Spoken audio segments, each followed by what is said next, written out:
Drivers, start your engines.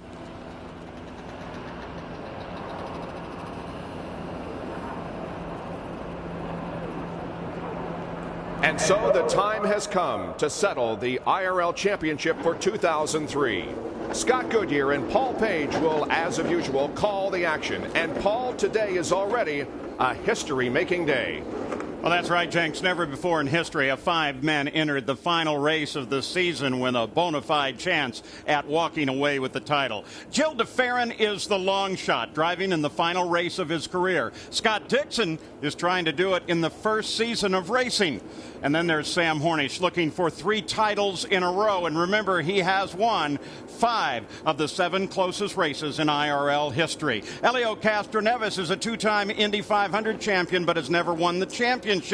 He races today against his best friend, Tony KANAAN. They have raced one another since they were little kids. But Scott Goodyear, today, they race for the title. Paul, the pressure on these top 5 drivers is immense right now. They have to perform not only for themselves, but also for their teams and their sponsors. They know that one small mistake, either on the track or in the pit lane, could cost them the race today and also the championship, something the team and them have been working for all season long. The crew also feels a lot of pressure. Their pit stops have to be perfect, knowing that 1 second in the pits could cost them this championship.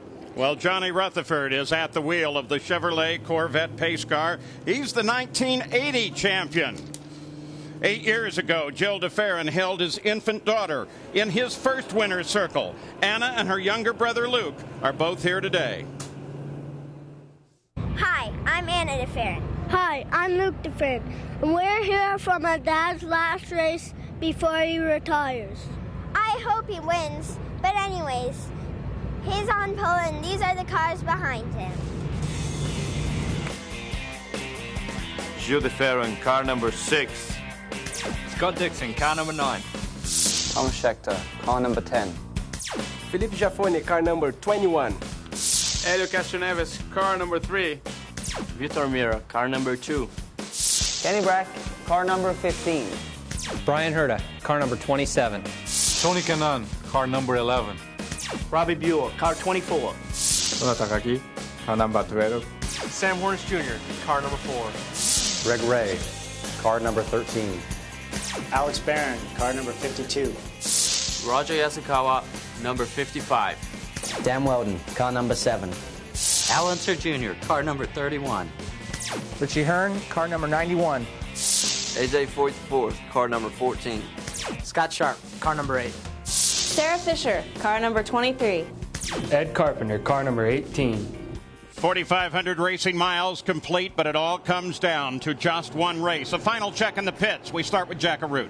All of the top 5 top points contenders, 3 of them have direct connections to the man behind me, Roger Penske. 2 drive for Roger, GIL DE FERRAN and Helio Castroneves. And a third, Sam Hornish. Should he win the championship, well, he's going to work for Roger Penske, replacing De Ferran at the wheel in 2004. Gary Gerald, that means for Roger Penske, today has the potential to be a win-win-win situation. And as for Scott Dixon and Tony KANAAN, just like Helio Castroneves, it's very simple. Win the race today, you win a championship. Now, both Dixon and KANAAN have teammates that could play a spoiler role, but Director of Competition Brian Barnhart has made it perfectly clear. He's emphatically said no team tactics that involve impeding the progress of another championship competitor will be tolerated. Jerry?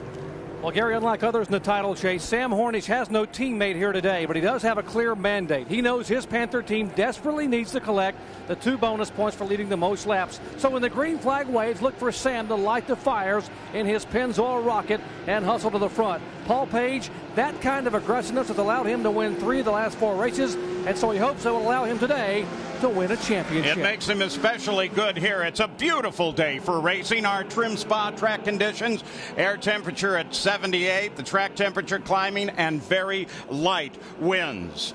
And in our race analysis, 200 laps the starting distance. And, of course, Sam Hornish, the last winner here. And in the championship itself, while there are many different possibilities among the 5 contenders, easiest way to win a championship is to first win the race. Our onboard cameras for today, we have 27 different camera angles for you to cover the Indy Racing League Indy cars. Getting ready for the green flag. Pace car still out in front of the field. Crowd here ready for this one. Pace car dials off. Front row comes toward the flag. Underway for the final time in 2003.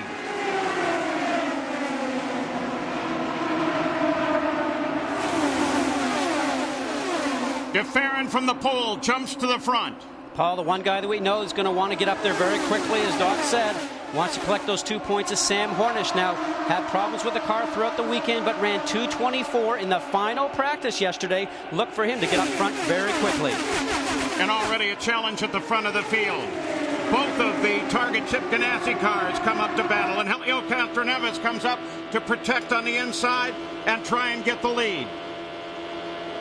Already these guys are going to be seeing speeds of 215, 20 miles an hour in that area right away.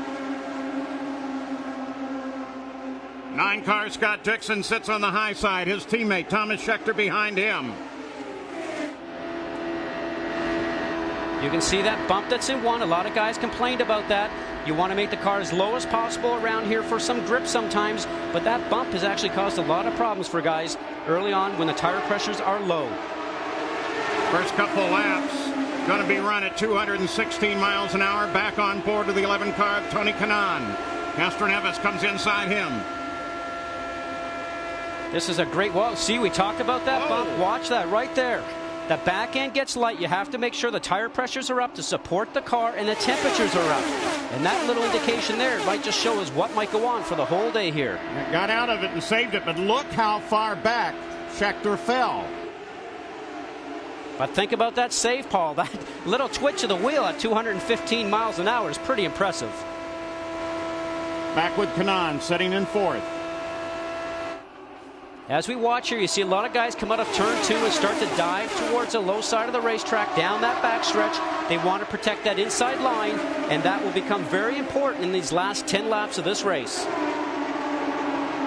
Taking a look at those on the move in this race. Of course, you expect the move by Helio Castroneves. We kind of expected a greater move by Sam Hornish, but you can see that bright yellow car is mired back there. There he is, as he comes up on Vitor Meira and behind Thomas Scheckter. Sam's there working the high line like he always likes to do. But those guys won't be liking the high line so much going through this segment right here, turns 1 and 2. Now, interesting to see, Paul, Sam's car rode over that bump very nicely. You can hear they're flat on the throttle, no lifting, going through that turn 3, turn 4 segment onto the D section right now. Nobody's sitting down here yet at Texas Motor Speedway. There's Sam as he tries to work his way up through the field. Still inside, still there. The voice of Pancho Carter will console him as his spotter throughout the day. Clear behind if you want, clear behind. Got one sneaking up inside. Clear right now.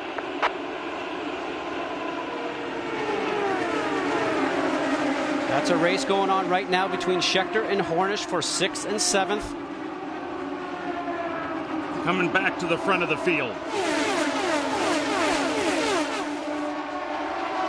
Helio Castroneves now working on Tony KANAAN. Now you'll see another car out there that looks very much like KANAAN's, and that is the 7 car now belonging to Dan Wheldon. He campaigned the 26 most of the year, but this is 7-Eleven's headquarters city, so they've decided to run the 7 car with him.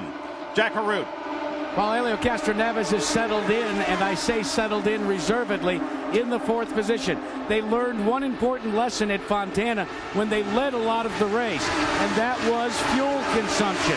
And talking to the crew and Rick Reineman before the race, they said, we're going to just try and stay within sight of the lead and draft. Why? Because they get such a tremendous increase in miles per gallon of methanol. 4 of the contenders in the championship run in the top 4 position. You see that yellow car again, the 4 Pennzoil Panther of Sam Hornish is back there behind Scheckter. And this was Scheckter a few laps ago. Just That'll get your attention at 215 miles an hour. Up into the gray area, saves it, and just stays away from the wall. Now tries to get around Bryan Herta.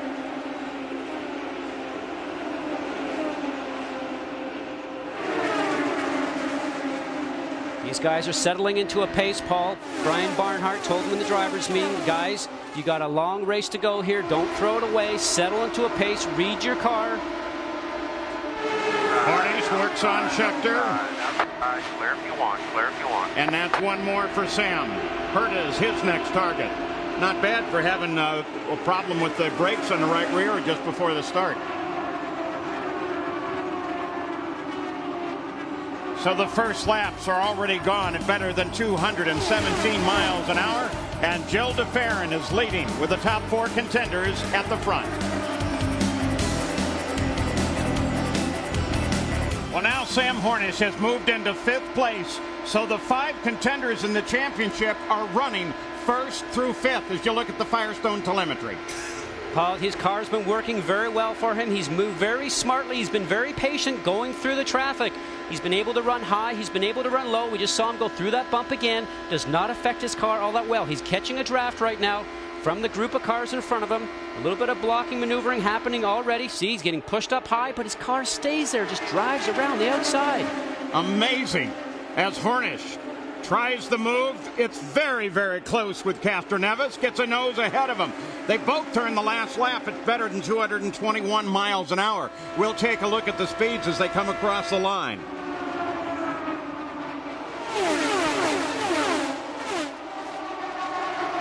Now, after 20 laps, these guys have cars where the tire pressures are up and the temperatures are up. They're now communicating to their pits, telling them what the car is doing, starting to prep themselves for what changes might happen during the first pit stop. And Vitor Mira fastest around last time, running leading a little group a little bit further back. But look at this. The top 5 are the championship. The whole battle is right there. Weldon has been moving up too. Now remember, he's trying to win the rookie championship as he battles with Roger Yasukawa. And again, you got a good indication of the jump in the wheel of the effects of that bump coming off the turn 2 banking. Remember, the key thing for Sam right now is to get out in front and lead the most laps of this race if he can. He collects 2 bonus points, which might just make the difference in the championship at the end of the day. Got one following by 1. Clear right now. And guys from the pits, as you watch that battle for 3rd place, the instruction on the radio to Tony Kanaan, make Hornish take him up high, make him take you up high. And certainly the first challenge has now been repulsed, it appears, by Tony Kanaan.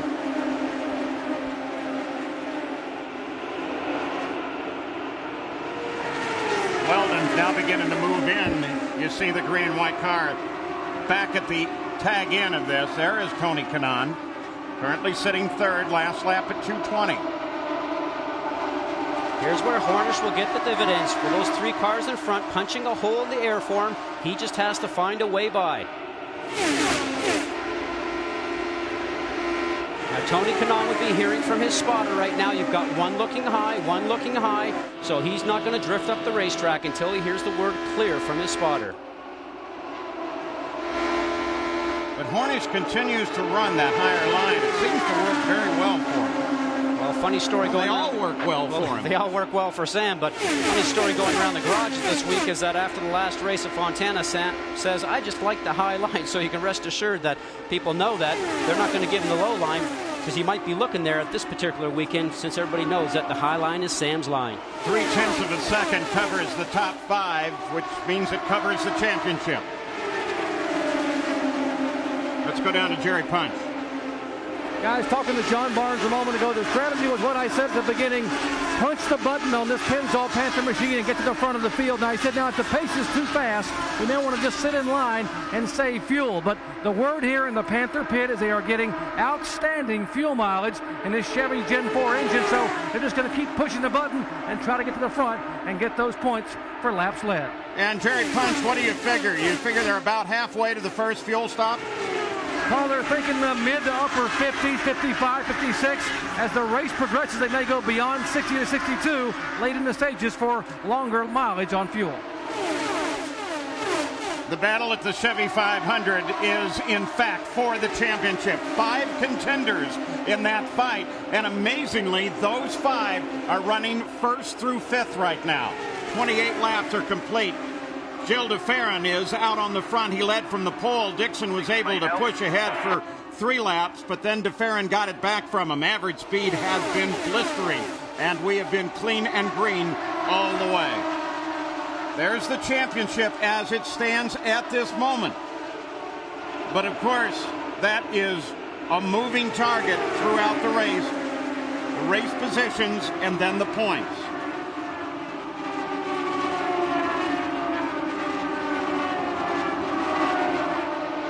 Boy, Scheckter and Helio Castroneves, the 10 and the 3 car.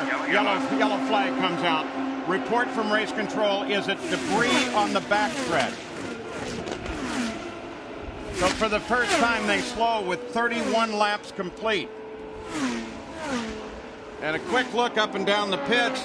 It looks like some of the key contenders are going to lay out for their first stops. Report is there's a piece of metal on the backstretch that they're going to have to get out and pick up.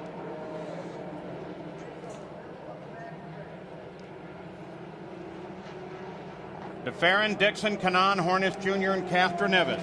Hornish Jr.'s team is ready. Tonight on ESPN at 8:30 Eastern, the Seattle Seahawks welcome the San Francisco 49ers to town.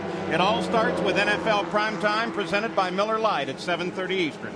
For more, log on to ESPN.com. So they've got the debris. You can't have anything. I mean, I think sometimes people wonder, well, what's a little debris going to do? I hit it on the interstate all the time. Not at 200 miles an hour and not on a racing tire. Well, at this speed, and a racing tire is very thin, about the thickness of a quarter. These slick tires do not have grooves here because you're not running in wet weather conditions. Remember, these cars also run just about an inch off the ground, not about 4 or 5 or maybe 7 inches like our road cars do. GIL DE FERRAN tucks up behind Johnny Rutherford in the Chevrolet Corvette pace car. Pits are now open, and my guess, Scott, is most, if not all, the field will head in. I think you almost have to, Paul. With the pace that this race has been going on right now, you really have no choice. Yeah, and there they are. Key time, we talked about pressure for the crew and the drivers. You have to get in 4 tires, 35 gallons of methanol fuel in 10 seconds. This is pressure for the team. Championship fight is all down at pit out. GIL DE FERRAN reporting a bit of looseness, but not asking for any changes.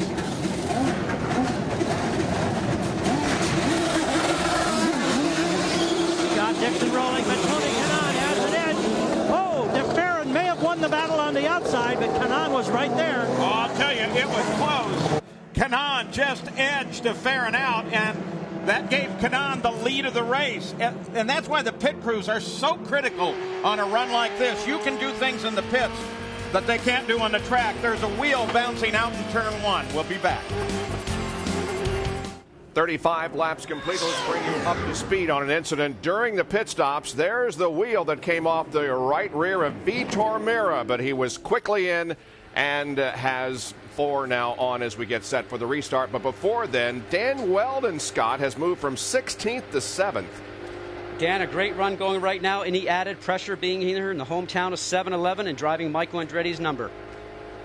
I just hope I can do as good a job as Michael. You know, he teaches you a lot, and I've learned a hell of a lot this year.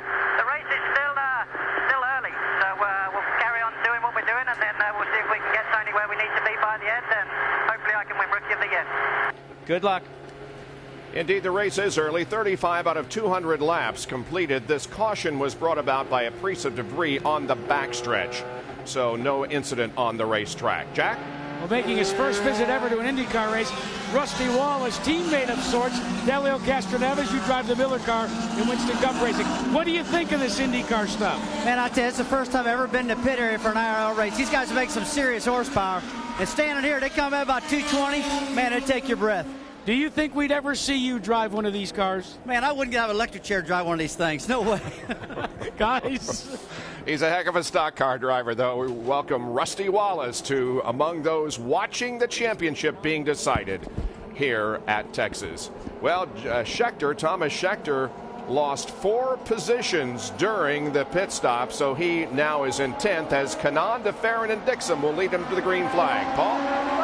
Tony KANAAN picks up the position as a result of his stop and now takes him to the green flag. They're back running at Texas Motor Speedway. Well, he got a good restart, too. That's all about momentum, but boy, did it work for him. Timing is everything. There is a go zone back in turns 3 and 4. The IRL sets up. You cannot start until you get into that go zone. He did a perfect job. Hornish already back at work, trying to get under the number 3 car of Helio Castroneves. That's DIXON just ahead of him.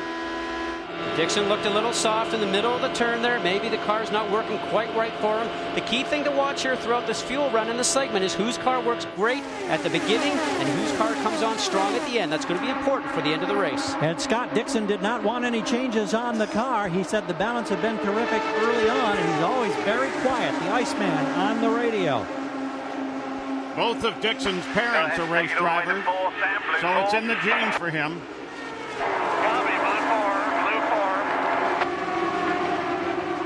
Let's go to Jerry Punch.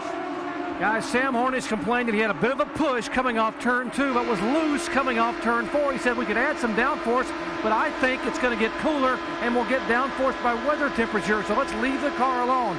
I'll battle it here on full tanks, and as it cools off, we'll get better. Let's check in with Jack. Gary, just how important are the 2 points for leading the most laps?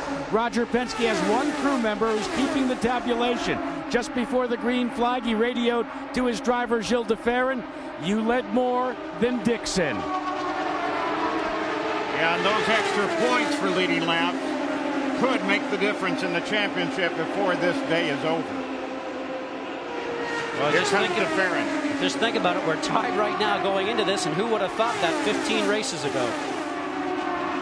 And already the championship has changed slightly in that battle for the crown.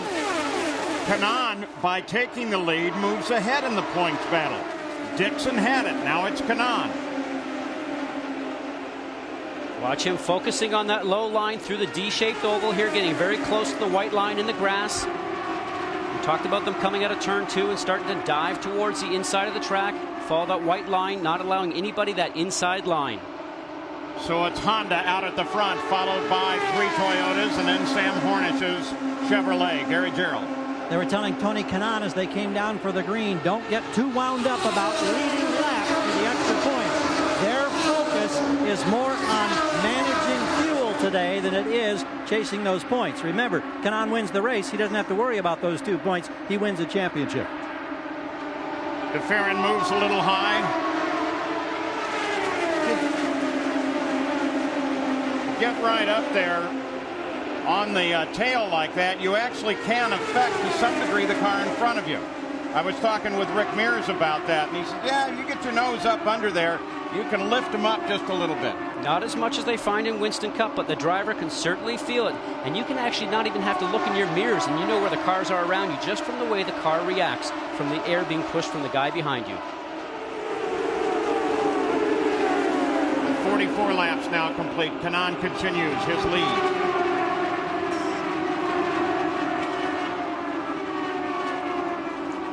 Here we go. Hornish looking inside. Down on the inside, tried to find some room. It's amazing how calm they're able to deal with all of that. Later today, ESPN2 brings you the NHRA O'Reilly Fall Nationals from Dallas. Final eliminations coverage starts at 6 Eastern. For more information, log on to ESPN.com. Paul, interesting to note there, both those guys in front of Hornish right now are not working in the middle of the turn. You see how quickly Sam catches up. And Sam's rating back up that those guys are wiggling in the middle of the turns. So Sam's able to go faster right now, cannot get by those 2 guys. Well, it's logical that you loosen the car up because it will be a little faster, but you don't really want it loose for 200 laps. Well, you know, there's a lot of talented guys driving those race cars right now, but sometimes you just run out of a little bit of luck and talent.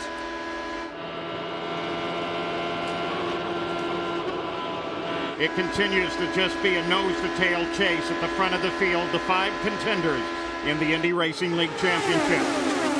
First time in history that it's come down to 5. all with an actual shot at taking the title. Not a mathematical game, a real shot. The guy that's finding the most trouble right now is Hornish, because look at that, as Scheckter comes up on him. Hornish starts out, goes 3 wide. He comes up high on Castroneves. Castroneves works Dixon. Sam's noticing in his mirror right now that people are starting to catch up with him. There is Scheckter directly behind him. Schecter's going to slide underneath. As a driver right now, you're getting those reports from the spotters and also looking in the mirrors, and you know what's happening behind you also. Well, there are a lot of people believe that Scheckter, in fact, could be the spoiler of this race. Go out and try to take the win. We'll see where that goes. We'll be back.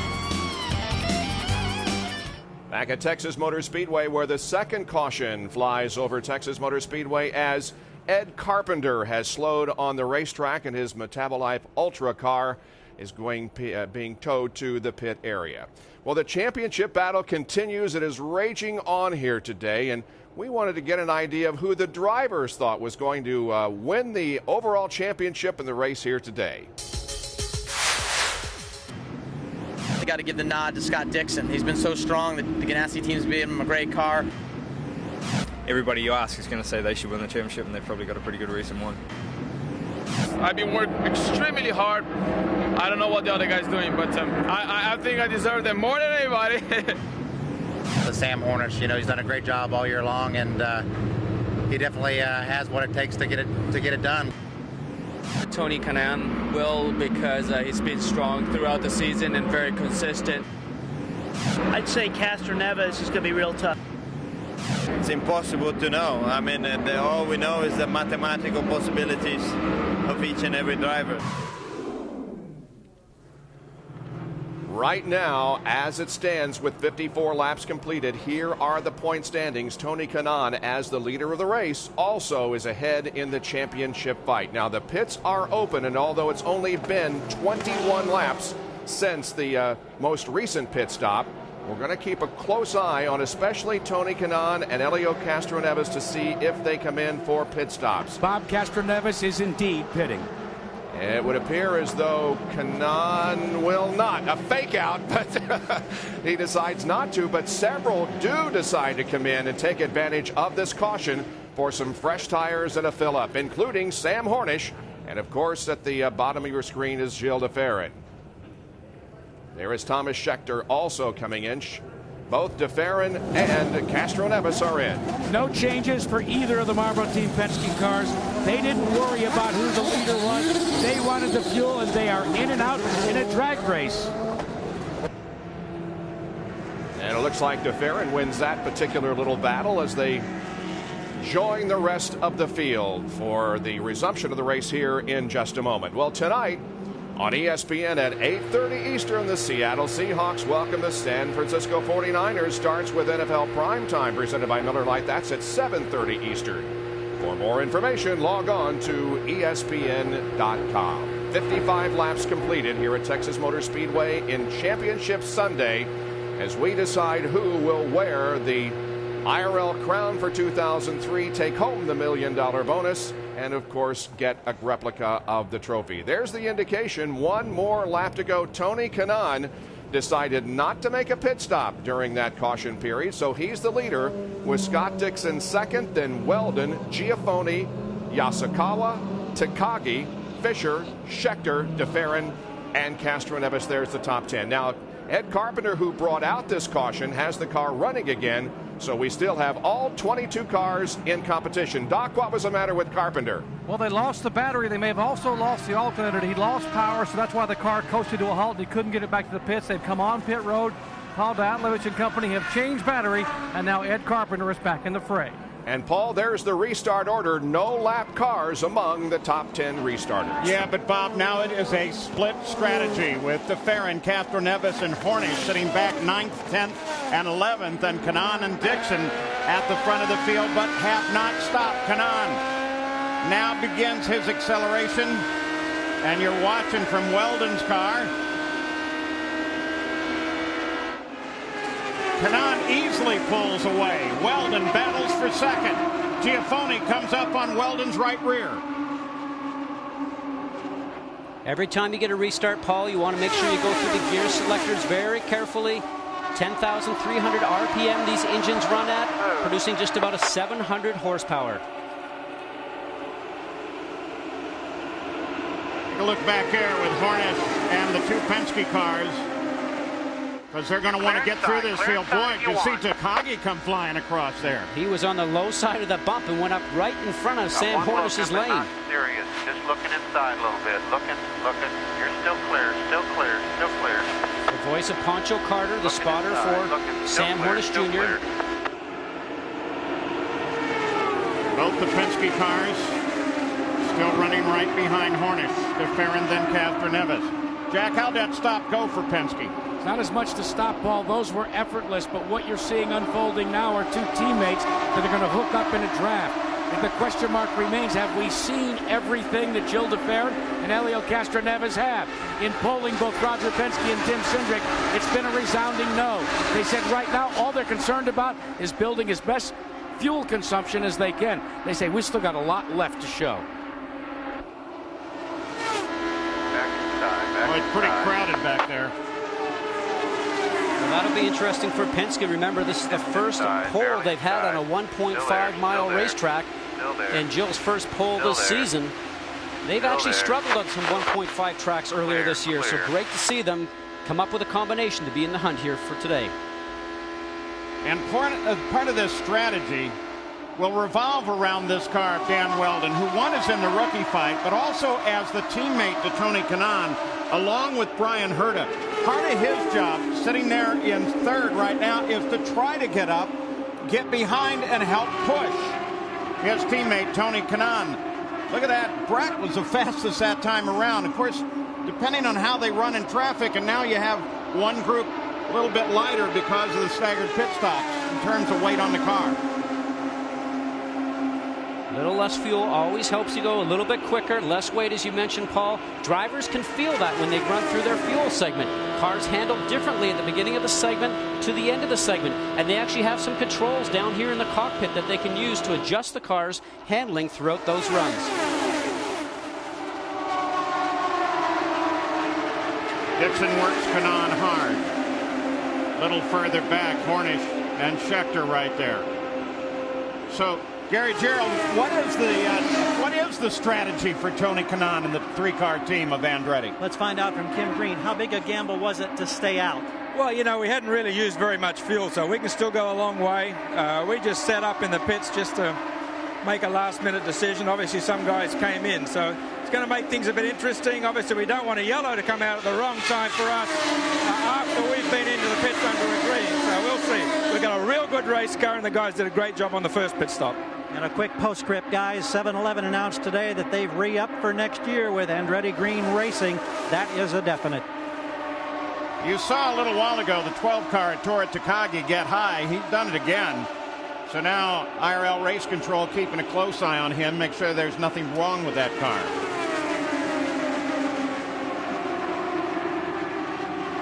Hornish, since the restart, forward 6 positions.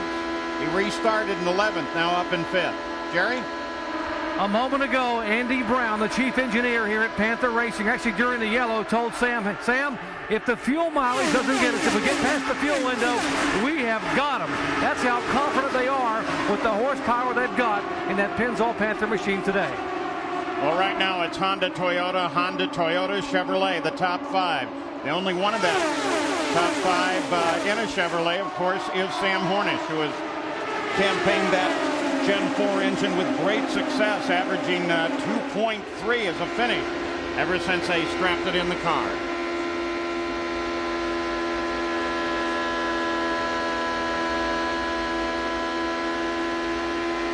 You can hear the engine running so strong right now. Listen to see if he takes his foot off the throttle. Nope, nowhere through the turn, straight on the gas. You can see this little sign right up here above Sam's steering wheel. Thanks, Sammy. That's the team saying thanks, Sammy, for a great couple of years, 2 championships, and maybe even one more today. And if you think this racing is out of this world, let me assure you it is. We got a phone call today by Jenkins and I from Ed Lou on the International Space Station as he was over Ireland and was heading to try to get over the track here and keep track of the race. And he knew there were 5 guys in the fight and wanted to know what was going on. Got one up, kind of looking. Sarah Fisher up to 8th place, was 3rd quickest last time around. So Sarah Fisher now on in move with KANAAN at the point in his Honda.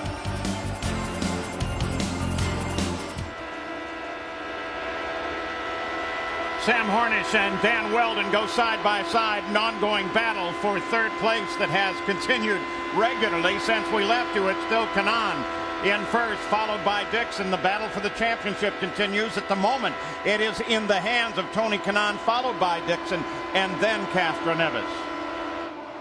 Aerial coverage today provided by 1-800-MEDICARE. Wondering who to call when you have questions about Medicare? The answer is right in front of you. You're behind if you want. Get up longer. If you're not using 6, try it. See if you can get ahead of me. Some great advice from Poncho Carter. Sam's currently running 5th in the gear selection right now. Poncho says maybe try 6, get a little bit more speed out of the car to see if you can actually get past Danny Weldon in front of you.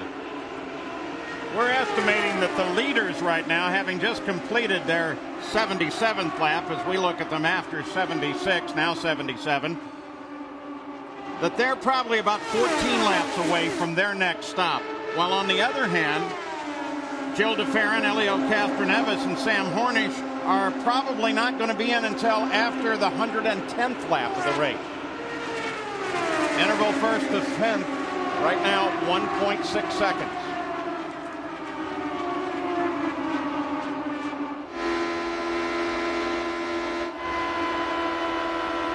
Scott, whatever happened to that idea about taking it easy mid-race? Well, you know, Brian Barnhart said to these guys filing behind each other, but you know, once you put your helmet on as a driver, the only thing you can think about doing is going forward, and these guys are doing a terrific job right now. The 24-degree banking here at Texas is a lot of fun, one of my favorite racetracks, and all these guys know that there's a lot of grip out there, 2 abreast, and probably you'll see 3 abreast before we get this race done with. There's Sarah Fisher for the 3rd consecutive year. She's won the Indy Racing League Crew's Most Popular Driver Award. ARIE LUYENDYK Jr. won for the Menards INFINITI Pro Series. Sarah's given it a good ride today. Her teammate Robbie Buell right there with her. Now you're looking back from Scott Sharp, who is just ahead of that battle. Sharp currently in 10th. Buell and Fisher. A good run for Scott. They have struggled on these 1.5-mile tracks a couple of times this year, which is strange because he's won here a couple of times over the past few years. Looks like the pace lap back there. Oh, 2 by 2 by 2. I mentioned that 24-degree banking. Just a lot of confidence for these drivers here. And these guys love the Texas Motor Speedway. And girl, I might add. Front 3 are Honda, Toyota, Honda. Then the Chevrolet of Hornish Jr. The voltage regulator and the new battery again. And the alternator's definitely packed it up. There's nothing else we can do short of changing the motor. Well, not the greatest news for Ed Carpenter. Yellow comes out. Let's go in.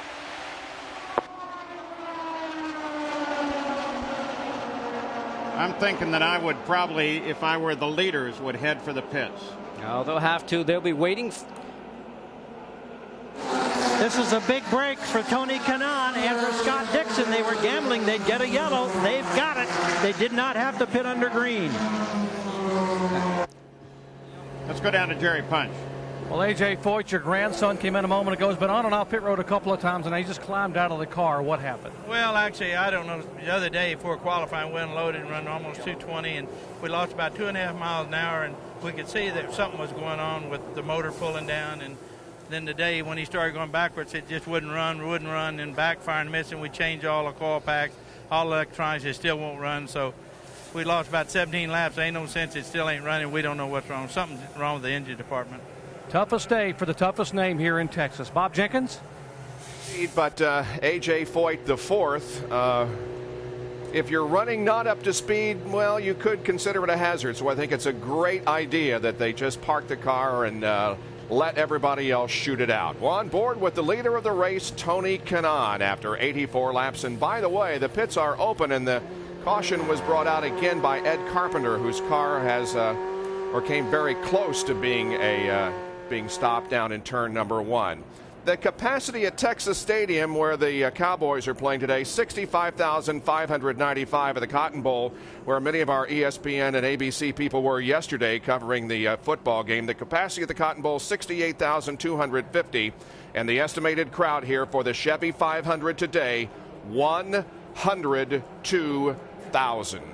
A great crowd, and they have come to see the championship decided for 2003 in the IRL IndyCar Series. And as you can see, there's a lot of activity about to happen on pit road. KANAAN leads Dixon, Weldon, Hornish, Scheckter, Giafoni.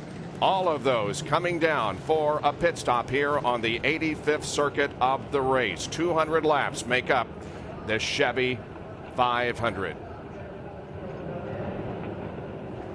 Tony Kanaan in his marks. He's in pit box number 2. He has Scott Dixon right in front of him. Behind him are the Penske cars.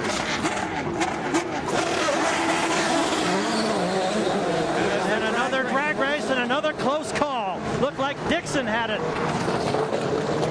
Scott Dixon. The most telling thing that may have been said between Tim Cindric and Helio Castroneves is our main competition today is Sam Hornish. Beat him and we win the championship. Dixon will have the lead when we come back to Texas. October 12, 1927, it was Frank Lockhart who swept the doubleheader IndyCar feature at Rockingham Speedway, the board track in Salem, New Hampshire. Scott Goodyear? Tony Kanaan, do you have enough in that 7-Eleven car today to win the race in the championship? For sure. I mean, we're doing a good job. The team did a great job in the pit stops. We just have to keep our heads up, and it's going to be a good fight between all of us, but I have a lot of confidence on myself and in my team, so hopefully we'll see what's going to happen in the last 20 laps. Good luck. Thank you. Tony Kanaan driving for Team Andretti Green. Won his first IndyCar Series victory in Phoenix earlier this year, after coming to the IRL IndyCar Series from the kart series, who in 1998 won the Rookie of the Year honors. Down to Jackaroo. Tim Cindric for Helio Castroneves. When will we see what your car has? Well, I'd say come down to the last 5 laps, but hopefully we'll be well positioned at that point. Bob, believe me, they are playing their cards close to the vest today. Let's bring you up to date on where the championship contenders are. Dixon is the leader of the race. KANAAN is second. Castroneves third, and Hornish fourth. GIL DE FERRAN, the other championship contender, is in the 7th position. So at the moment, Scott Dixon is at the top of the points, 15 ahead of Tony Kanaan. All right, we're just about set to go green once again. And once again, Paul, everybody's on the lead lap. We do have 2 cars out of the race. Ed Carpenter is now listed as out, as is the case with Foyt. KANAAN, Dixon, Weldon, Giafoni, they all benefited by that caution period. Next guess is that the next caution is going to come about the 140th lap, depending on yellow. Both sides, he jumps. Go ahead, keep digging. Get by the tip stock car. Clear inside. Early jump as they go green. Early but legal. And Dixon and KANAAN drag race through the first turn, on to the second.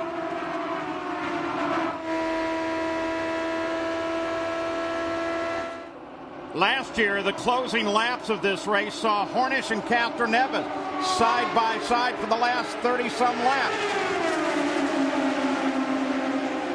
Now here comes Hornish up alongside Scheckter.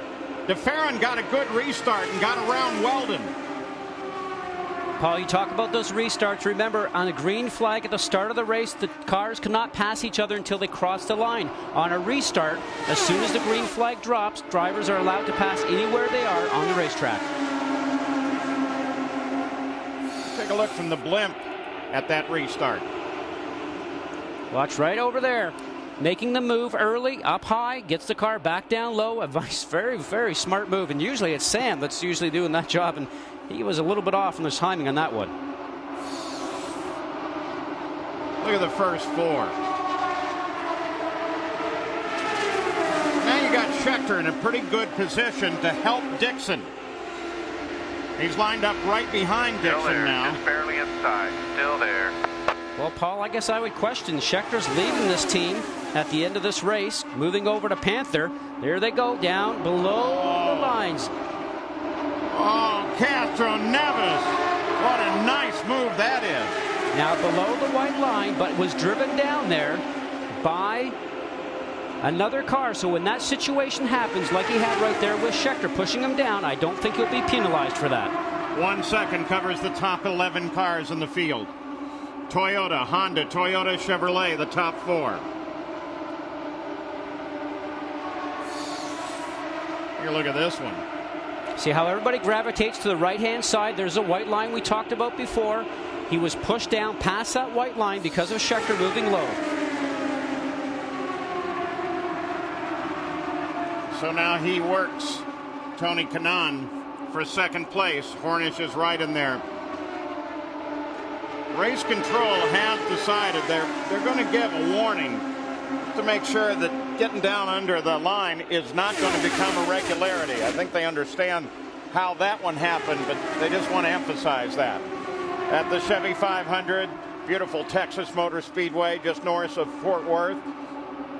The final race of the Indy Racing League season with Scott Dixon currently leading. 5 guys still in a battle for the championship. Dixon, KANAAN, Castroneves, and Hornish Jr. are 4 of them, and they're the top 4.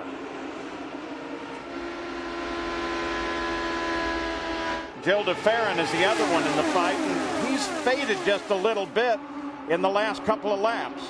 And the way the points they stand at this moment, and I emphasize only at this second because it changes even as we watch.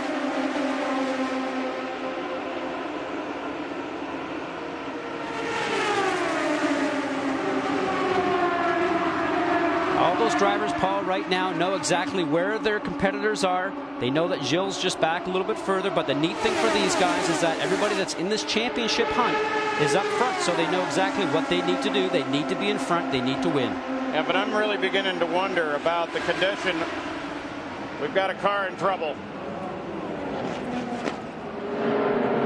Whoa, and a big hit for Alex Barron. That's Felipe Giafoni sitting up high. And that's the first real yellow of the day, the 4th actual yellow, but the first time that's involved contact with the wall. Alex Barron appears to be okay.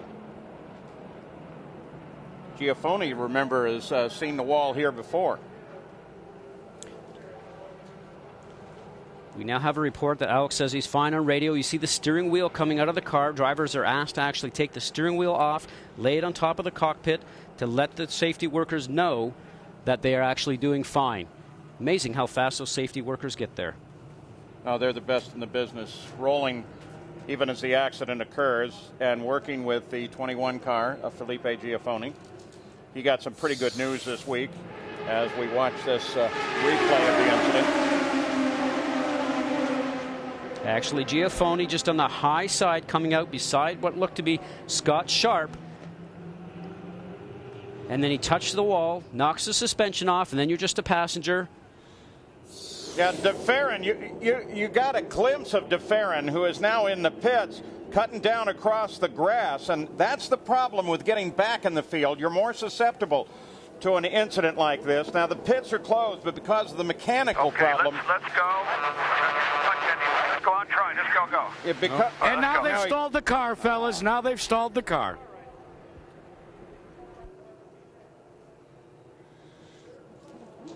Now, Paul, with that pit stop, because the pits are closed, they are not allowed to do any work on the car unless there was a flat tire or something broken on the car. Send the car back out. He will regain him back in the back of the field, and then when the pits do open, then he can come in and add fuel and tires. Yeah, and they're concerned about a great deal of debris from turn 4 all the way down the tri-oval here. Now, watch high. Looks like Scott Sharp was keeping a normal line. I would say that Giafoni got just a little bit loose coming off the turn. From Richie Hearn's nose. See how fast and all the debris coming up in front of the driver, how quickly this happens to you. Boy, whoa.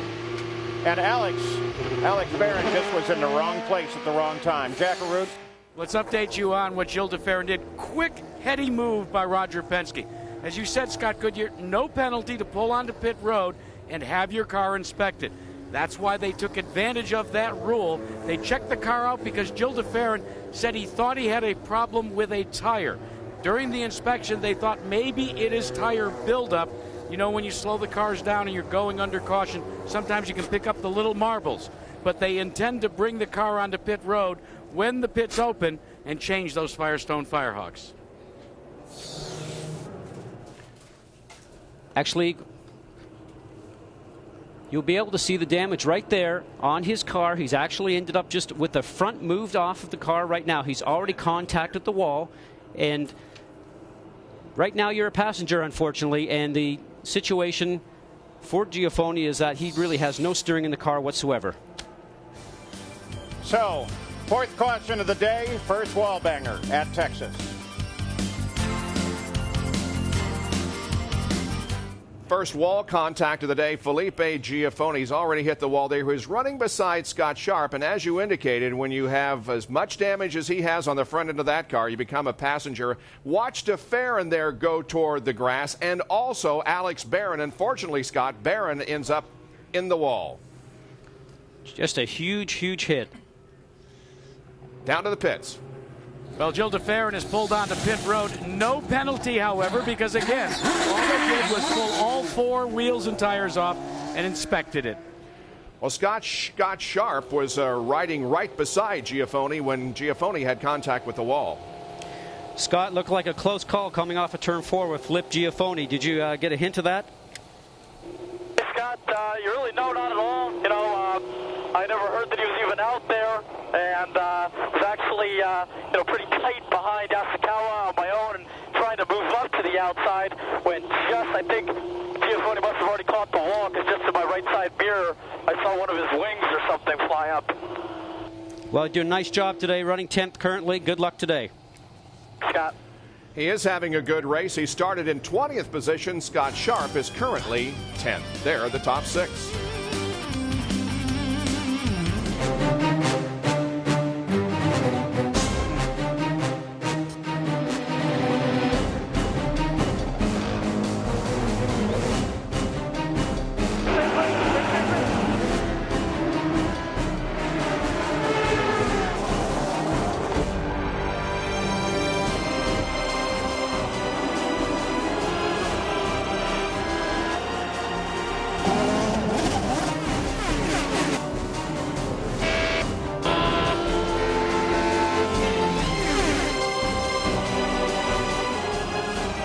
Quick synopsis of what has happened in the first half of this race. All 5 championship contenders are still in contention, with DIXON, KANAAN, Castroneves, and Hornish running 1 through 4. GIL DE FERRAN back to 15th. He was involved somewhat in that incident involving Felipe Giafoni and Alex Barron. Jerry? And Bob, the Red Bull team hoping to have a great run. Eddie Cheever and company for Alex Barron. And Eddie, looked like Alex had nowhere to go there. We got caught up in somebody else's accident. It was very unfortunate. Sometimes there's no place to go. The car was just turning around, and Alex was starting to come up through the field. Very unfortunate, but I'm glad that he's okay. And it's a terrible way to end the season. But you've had some tough luck all year long. Looking forward to next year, what are the plans for this Red Bull effort? Well, our plan is to go to a 2-car team if we can. Obviously, we don't want to repeat the problems that we had this year. It's been a very difficult season for us. So I can see us working very hard in this winter to try to close the gap that we had. But today we had a good car, and that's just the way the cookie crumbles. Eddie Cheever hoping to roar back in 04, guys. And we hope his driving career is not over. There are the championship points as they stand right now, with DIXON the leader of the race. He right now is a 15-point advantage on KANAAN. Now the Rookie of the Year, the Bombardier Rookie of the Year standings, that also a very tight battle. A.J. Foyt the 4th is already out of the race. Yasukawa leading Weldon, but by just a few points. Down to Jerry once again. And Alex, glad to see you're okay. Some pretty hard licks out there. What happened? Some guys got high on turn 4 and looked like Giafoni hit the wall, and they came across the track. I was trying to slow down and weave around it, but there was just nowhere to go. And then once we got out in the grass, you know, at that speed, it's really hard to get back on the road without sliding sideways. But it's too bad. I mean, the Red Bull car was moving up. We had a strong car, and and I say thanks to the guys for working so hard making that happen. Alex Barron out over here after the halfway. Let's check in with Jack Arute. Well, here's the left rear that came off of GIL DE FERRAN's car. It wasn't the tire that went down, but take a look, Paul and Scott. It's the outside part of the wheel. Now that will create a vibration. Well, but fortunately, by changing out the wheel, that is fixable and has been fixed, but it put De Ferran down to 15th. Green flag comes out to the front of the field. DIXON, KANAAN, Castroneves, and Hornish Jr., 4 in the championship right together.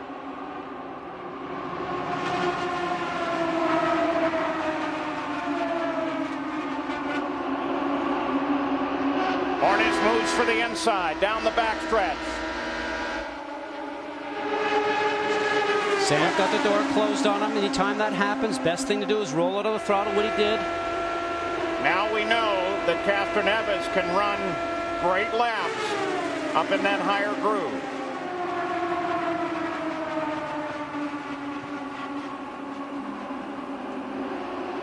Front 4 are the contenders in the championship.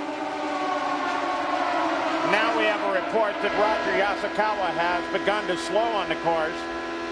Jenks just mentioned him as one of the contenders in the rookie battle. So to end up with a problem at this point, and with his opposition, Dan Welton, currently in 6th, might just end what has been a lead in the rookie points all year. Looks like he's doing all right now, though. Well, something could have happened. Maybe tried for a gear, did not get the correct gear, but the car's still running, which is the first thing that you have to worry about. Well, as sophisticated as these cars and engine systems are, you can have something just miscue, just a couple bits and bytes go wrong, and it'll slow you down for a second, and then the system will reboot itself and figure out right where you are. Look at this fight. Hornish always seems fast coming off that turn 3-4 segment, which, you know, Paul, come down to the end of the race is the important place to be fast. If you're going to be fast at only one end of the racetrack, because the start and finish line is just directly past turn 4. I'm guessing that with that caution, trying to do a little math on it, that they've really only put themselves in the position of just one pit stop left to go in this race. They're past the halfway, just crossing over the 112th lap. And so let's go around and take a look at how this championship battle is going. We start with Jerry Punch. Actually, Paul, it'll be Gary that jumps in because we're keeping an eye on the leader, Scott Dixon, car number 9.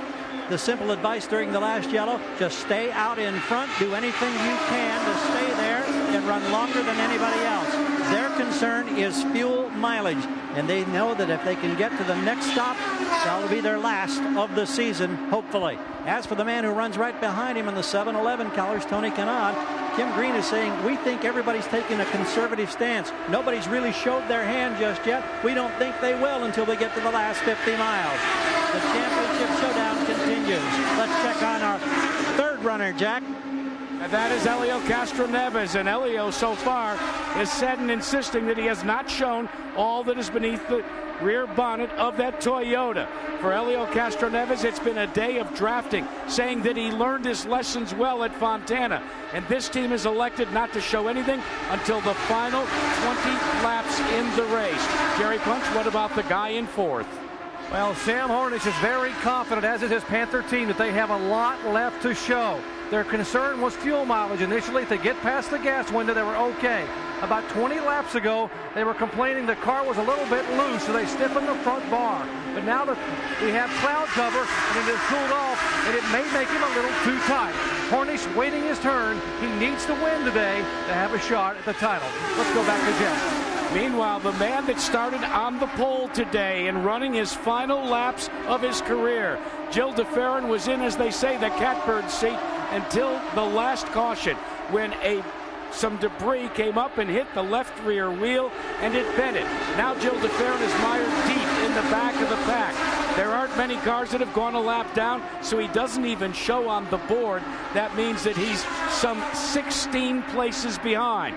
But for Roger Penske, he has radioed to GIL DE FERRAN and said, now it's a fuel conservation run, Jill.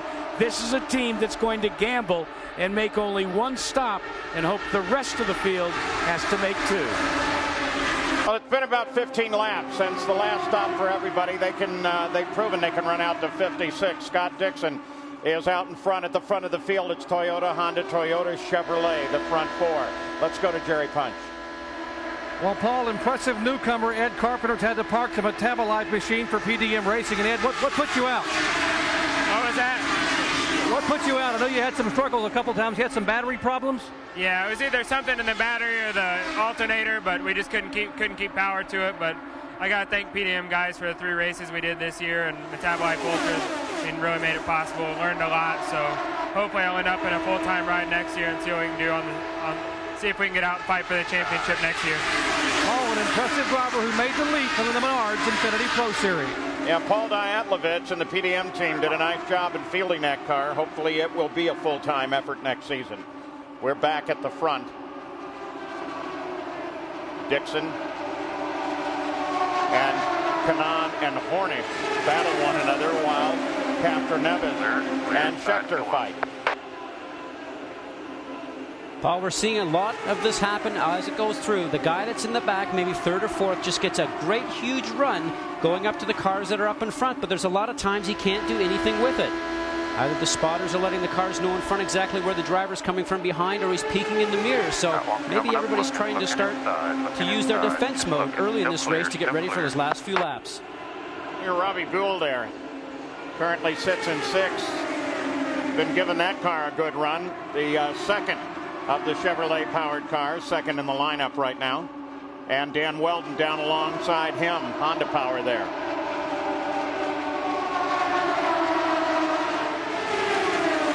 They've been running laps at 217 miles an hour, though at times they've been as high as 222 miles an hour in this chase for the championship at Texas.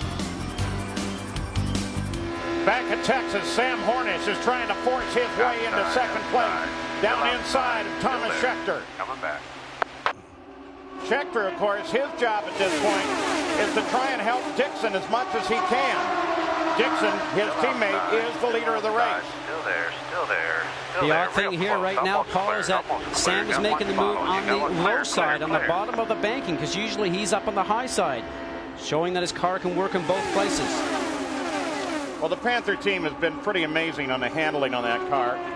Look at this, as Castroneves wants to look to the inside of Hornish, then thinks better of it.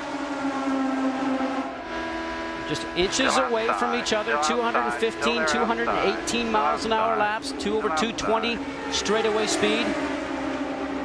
And Robbie Buell gets in there too. So Robbie Buell now into 4th as he battles with Helio Castroneves. Now, the accident earlier involved Alex Barron and Felipe Giafone. You heard from Alex Barron. Jerry Punch, what's the story on Giafone? We're watching the fight for the lead for the second. Hang on here, Jerry. I'm sorry. See, Sam comes off turn 2, tries to push Dixon low, doesn't let him push Sam up on the racetrack. When you're on the low side, the car can get bound up. You can hear Pancho Carter yelling, "Come on!" I can tell you that Sam's got his foot on the gas pedal right now, and he's not lifting. Still inside, still there, still inside. That's the way Pancho was this morning in that Heroes of Indy race. Yeah, which he won, by the way, and which, by the way, you finished last. That's a whole nother story. I wasn't going to get into that far. Thanks, boys.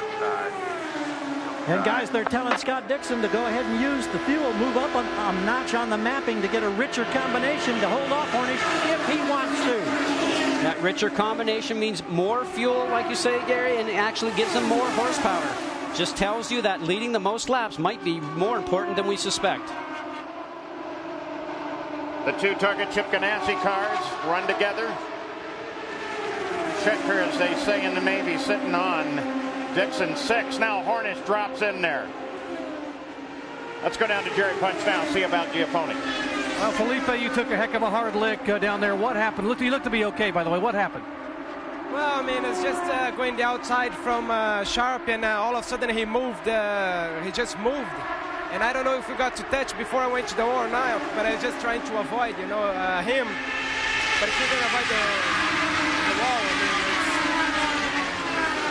he just moved too fast, I think He saw me coming in, because then he moved all of a sudden, you know, and there's pretty much nothing I could do. Not the way Giuffoni wanted to finish the year, Paul. Hornish going for the lead once again, 9/10 of a second, covering the first 11 in the field. Still inside. Still there. Still inside. See Scheckter come in there, give him a little boost. You may notice that just behind this battle, KANAAN and Weldon are now in proximity to one another, so they can help each other. And that's Unser Jr. in the 31 car sitting in there.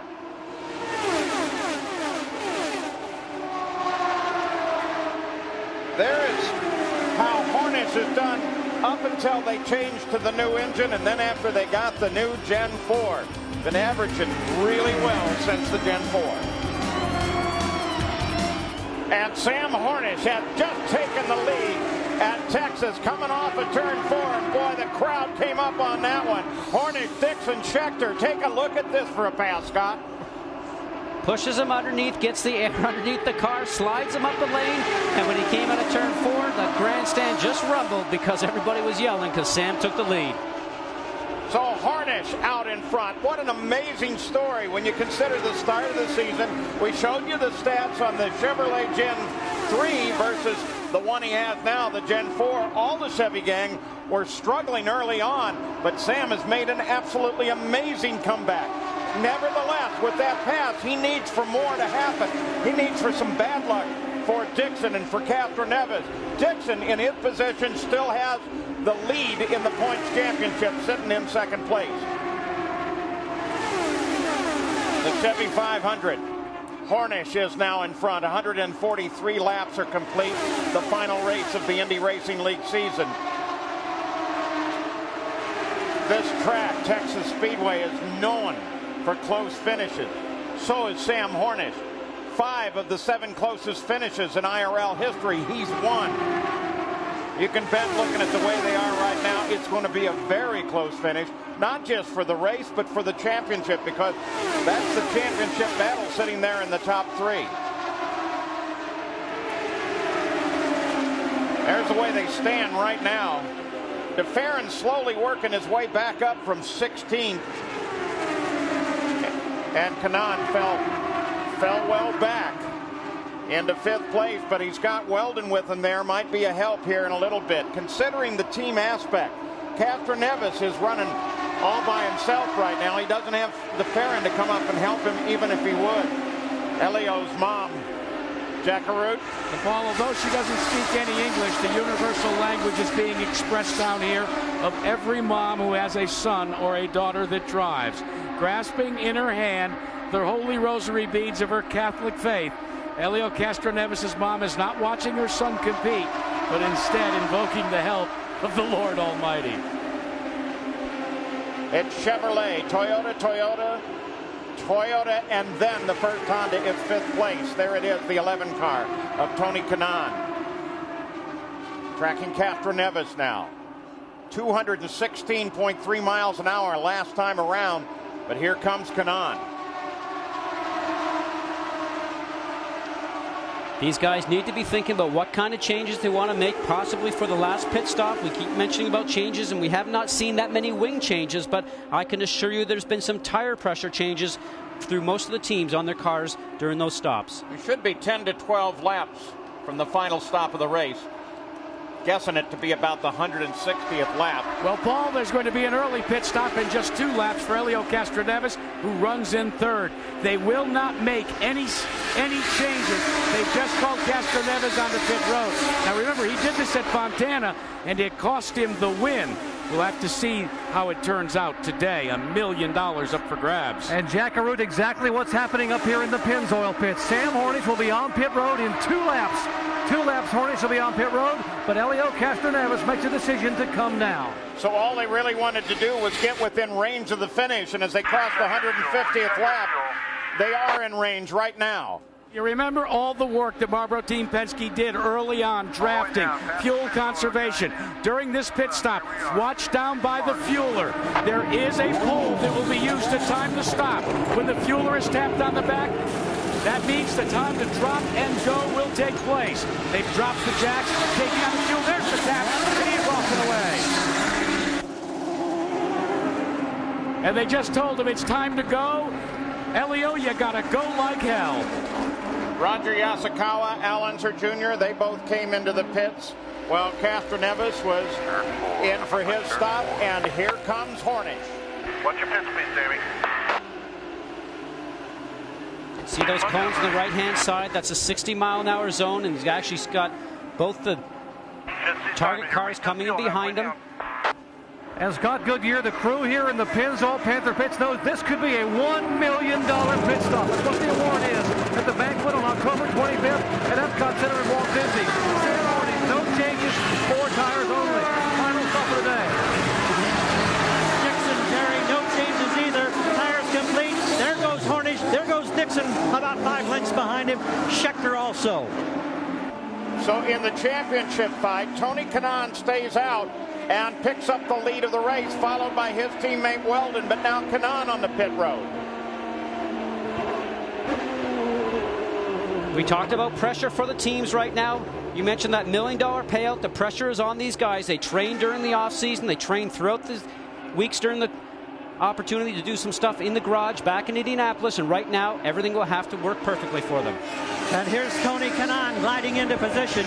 Pressure amazing on these crew members, but this is their season. They're just as focused as the drivers. Everything appears to be routine. No changes aero-wise, and Kanaan is gone. The fuel flows agonizingly slow at the last stop of the season. Scott Sharp has picked up the lead as Tony Kanaan moves back into the fight, and the championship is still far from being decided. Well, Scott Sharp goes for the pits, but not before GIL DE FERRAN got up and alongside him to take the lead ahead of Greg Ray. But remember, they have not stopped. Greg Ray, you're on board with him right now as he chases DE FERRAN. Both of them should be due for a stop any time now. They're 57 laps out from their last stop. And on that last stop for Sam Hornish, Jerry Punch, something fairly interesting developed. Paul, he complained of a vibration right before he stopped. Now, he went 67 laps. That's a long way on these great Firestone tires, but this one was about to give up because he had just absolutely burned the rubber off. Take a look. The cords were exposed on the right rear. He might not have made another lap or lap and a half. Sam Hornish got very lucky, pitted just in time. Maybe that luck will hold for a title today. Here he is, Sam Hornish. These Firestone Firehawks are great racing tires, but Scott, they're really leaning on them today. You know, those tires make the most wear on the right rear. That's where all the pressure is for those tires going around here. We talked about the 24-degree banking. Just a lot of stress and pressure on all the tires, but more so on that right rear. We saw that with Sam's tire. Now, Unser Jr. looks like he just went past Hornish. And I would think that maybe Hornish, unless he's got a different fuel strategy right now, I can't know why he's not actually up to speed. Well, Hornish has fallen off the pace. He only turned the last lap at 213 miles an hour. Hey, Paul, Sam, this radio.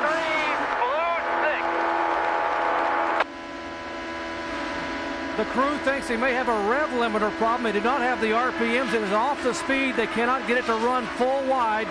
That's what he was saying a moment ago. Something is wrong, and he followed it up. I can't get full RPMs. That's why he is off the speed he was running 6 or 7 laps ago. And reporting the oil temperature coming up as well. The whole championship for Hornish hinges on this. And he is only running 210 miles an hour. Puts him 5th in the lineup as the championship stands now. Castroneves, by getting into 4th place, is currently controlling the championship by, guess what, a whole 2 points. And De Ferran should be due into the pits any time now. And Paul, remember, he's been called in. Remember the number of laps that he has ticked off without coming onto pit road.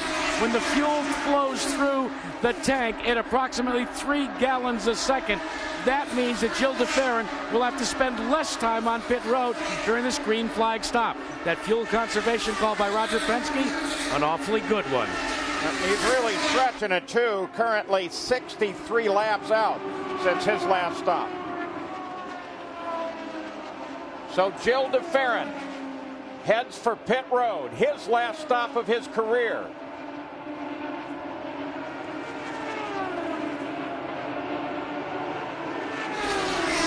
And as he has heard throughout most of his IndyCar career, his car saying, Bring it in, nice and easy, nice and easy. That's precisely what he did. This is the final stop, and he is off and away. So Helio Castroneves will come up as the leader of the race. Greg Ray was in second. Of course, he's on the pit stop as well. So now the front of the field is Castroneves, KANAAN, and DIXON, 3 contenders. Back at Texas, the yellow light just came on for Richie Hearn, who got up into the wall. While he was involved in that, Sam Hornish was heading to the pits with a spray at the back of the car. Now, we don't know whether or not there's a relationship between that, but it looked like Hornish was done for the day. His championship is certainly a mess right now. Jerry Punch? And Paul, exactly. They just gave it their all. They pushed the button and were just lit the fire on this rocket. Apparently they're having problems internally in the engine. None of the fuel settings made a difference. The RPMs kept dropping. The miles per hour kept dropping. So he was back on pit road, done for the day. So that creates an interesting scenario in the championship. The leader of the race with that great piece of strategy by Penske is this man, GIL DE FERRAN, the number 6 Marlboro Team Penske. Second place car is Helio Castroneves. And if he stays there, then he wins the championship, followed by then DIXON and KANAAN. KANAAN actually sitting in 3rd place right now. So the battle is at the front of the field, and there is the very real possibility that one Penske car can win the race and the other can win the championship. That's the way they stand at this moment, at this second, under the yellow at Texas. Here at Texas, we are still under caution on Championship Sunday, but my, oh my, the pole sitter finds himself back in front with Roger Penske making a brilliant call to inspect for damage. GIL DE FERRAN has conserved fuel and worked his way back up. For Helio Castroneves, this man, Tim Cindric, has just radioed to him, Gary Gerald. The key, Helio, is to keep those other 2 guys behind you. And there's grudging support for that Penske move from Kim Green, who's on the radio with Tony Kanaan. He says the wily veteran made a heck of a call. It's really thrown a crimp into our plans. We think it'd be a great shootout between the 3, the 11, the 9, DIXON, Castroneves, and KANAAN. Now we got some serious work to do. Well, here's the reason we are under caution. Sam Hornish had some smoke coming from the back of his car. This is Richie Hearn, and again, we don't know whether there was any connection between the two, but Hearn did indeed catch the wall coming out of turn number 4. And we go down to Jerry Punch. Sam Hornish, you pulled the plug early on, trying to make it to the front, and it went away here in the final laps. What happened? You know, we had a real good race car. The car could run in traffic. We got up to the lead, made the pit stop, and not really sure what happened. But when we came out, the car just wasn't up to speed. And the Pencil Panther team gave us a great car today, and we had a heck of a run, and thought we might be able to get it done. But it should be a pretty exciting race to see what else happens today. Standing ovation when he climbed out of the car, guys. GIL DE FERRAN may be on his way to winning the very last race of his career. His teammate Helio Castroneves could be on the way to a championship. But look at both KANAAN and DIXON battle for second to try to take that championship away. Great move by KANAAN right now to be able to get an opportunity to get a little bit of a run on the restart and make that move. Now he's getting up high. KANAAN got way high there, and in doing so, gave it away. That's a left rear tire is going soft right there. You can see it. It's going flat on the track. Did a great job of holding on to that in the high side of 3 and 4. Championship contender gone. That will drop KANAAN down at the moment in the points fight. It's Castroneves, DIXON, DE FERRAN in 3rd, but the trick is who finishes ahead, Castroneves or DIXON. That'll determine the championship right now. DE FERRAN. Boys, there's a problem on Helio Castroneves. The right front tire is going low. The championship is up for grabs again. Well, I can tell you exactly what happened there. On KANAAN's car, the white wall was actually done on the left rear. His left rear hit Castroneves' right front, and they put themselves out by cutting each other's tire. So Castroneves falls back. Tony Kanaan is on the charge, trying to come up behind the 15 car of Kenny Breck there. DIXON in 2nd. Trying to pick off DE FERRAN. DIXON now has the points lead. Watch this right now, up in that area there. They're going to get just very close, just for a moment. Just a little bit of rubbing going on, and that actually ends up cutting both tires. And you know, the guy that could have benefited from this the most, Paul? Sam Hornish. He needed some of this bad luck to happen to these guys to have a shot, and he's not in the race now. So with Helio Castroneves on the pit road, it drops him at the moment out of the championship fight, if not totally, with only 17 laps to go. The two cars that were battled all through their career are now making themselves out of the points chase. Helio Castroneves takes on 4 Firestone tires, but it's all for naught, Paul. After they fought with one another since they were kids on go-karts in Brazil.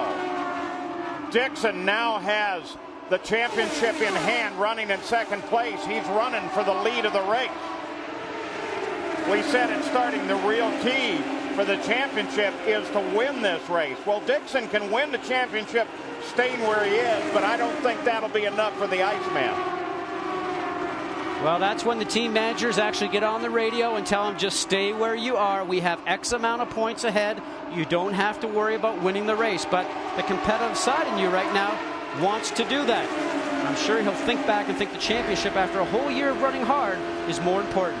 Thomas Scheckter, you ride with him in third place. He will go over and take over that ride from Sam Hornish next year. Sam Hornish will take over the seat currently occupied by GIL DE FERRAN at Marlboro Team Penske.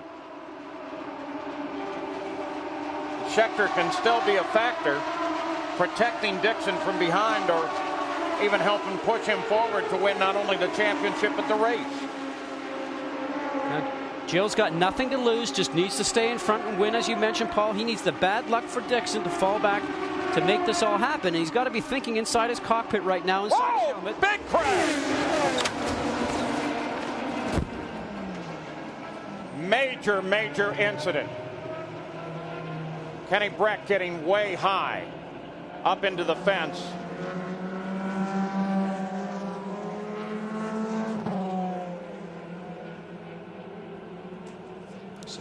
So 2 cars involved. That's Scheckter right there. You can see him moving inside the cockpit. His helmet, his steering wheel comes off. Car heavily damaged, but we have one other car right now that is very, very heavily damaged. Now, what will the IRL do? What will the officials decide to do? The debris from Kenny Breck's car, who got way up into the fence. Almost reminds you of an accident Davey Hamilton had here. And that car is torn apart, Paul. That piece you see right there is part of the under tray of the car. You can see by the skid marks right here where the cars are going across right now. The cars were side by side by the looks of it, and then they just take an immediate right-hand turn, so probably had interlocked wheels. The yellow flag flies at the start-finish line. The question now is, with just 12 laps to go in competition, whether or not they will put out the red flag and stop the event, only to restart it. Thomas Scheckter, and they get him out of the car. We still wait word on Kenny Breck.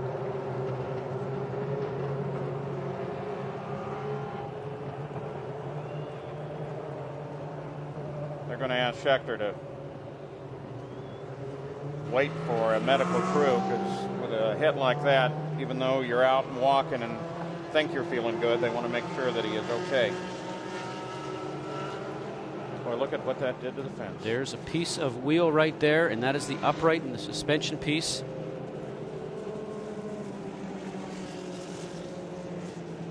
So with 189 laps and GIL DE FERRAN in the lead and Scott Dixon in position to win the championship in his first season in the Indy Racing League, suddenly, and it just shows how it lurks, suddenly there was a serious accident that involved Kenny Breck and Thomas Scheckter. Thomas Scheckter, you saw him get out of your car. We wait for word on Kenny Breck. They are still posting the yellow, and they are counting down to the finish of the race here at Texas Motor Speedway. We'll be back. Back at Texas Motor Speedway, a very horrifying crash here late in the Chevy 500. There are now less than 10 laps to go, and the accident involved Thomas Scheckter and, more importantly, Kenny Breck. Breck is the individual that we are concerned about right now. We have already seen Thomas Scheckter exit his car under his own power, walking around.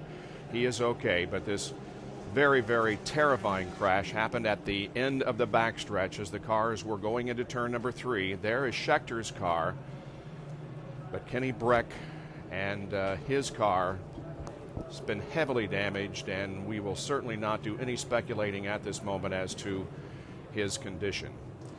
As far as the championship battle is concerned, well, we have seen a lot happen in that respect also in recent laps, with Sam Hornish having an engine problem. So there is the standing at the moment, as DIXON, who is running second in this race, is at the top of the points lead. GIL DE FERRAN, who is leading the race, is currently in second position. Helio Castroneves and Tony Kanaan touched wheels, resulting in a cut tire for both, and therefore they are down to third and fourth in the championship. You saw a picture just a while ago about the incredible damage that has been done to the fence over in turn number 3 as Breck's car got up into the catch fence. And that will, of course, have to be repaired in order to restart this race. And I think there is considerable speculation as to whether or not this race can be restarted or not. There is the scene around Kenny Breck as the medical personnel from the Indy Racing League work over him and try to stabilize him. Here is the replay of what happened. Breck on the high side of Thomas Scheckter down the backstretch. At the end of the backstretch, there's the contact, and Breck's car up into the wall, virtually splitting in half. And here is the shot now from the end of the backstretch. It's a crash very reminiscent of Davey Hamilton's accident here a few years ago, in which he sustained very severe leg damage. The catch fence keeping the car contained inside the racetrack, but still resulting in a lot of damage to the car. Hopefully no, at least life-threatening injuries to Kenny Breck. The pace of the race, of course, reduced, and only now less than 8 laps to go in this event.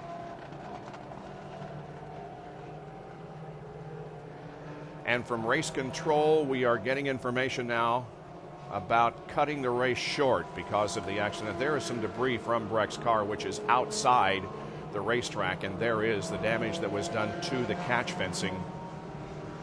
All right, the word from race control now is that they will roll the white flag. They will show the white flag next time around and bring this race to a close on lap 195, 5 laps short of the scheduled distance. So it appears as if GIL DE FERRAN will indeed win his final race of his career, as he has already announced his retirement from racing. He started on the pole, a bit of strategy involving his car and its involvement in another accident earlier.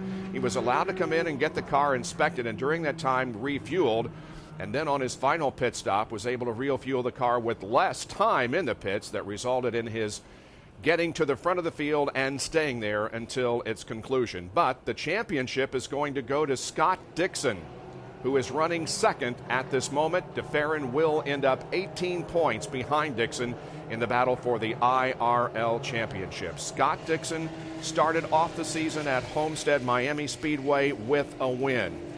He was one of just a few drivers to win his first outing in the IRL as the caution and white flags come out, indicating that the race will be stopped on the next lap.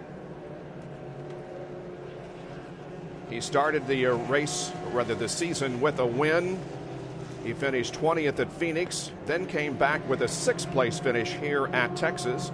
He won at Pikes Peak. He won at Richmond for his 2nd race in a row, won at Nashville, and now comes here to Texas Motor Speedway, finishing 2nd to GIL DE FERRAN, but accomplishing what he wanted to accomplish and what Target Team Ganassi wanted to accomplish, and that is winning the IRL championship for 2003. Just no way that the repairs can be made to this speedway before the race would officially end, and so it is being brought to a conclusion here, 5 laps short of the distance. GIL DE FERRAN, at a pace of about 72 miles an hour, will come out of turn number 4. Behind the pace car driven by Johnny Rutherford, and the checkered flags will wave as De Ferran wins in his final race of his career. He, of course, won the Indianapolis 500 this year. He's the winner of the race, and the champion for 2003 is Scott Dixon. We'll be back with the championship celebration in a moment.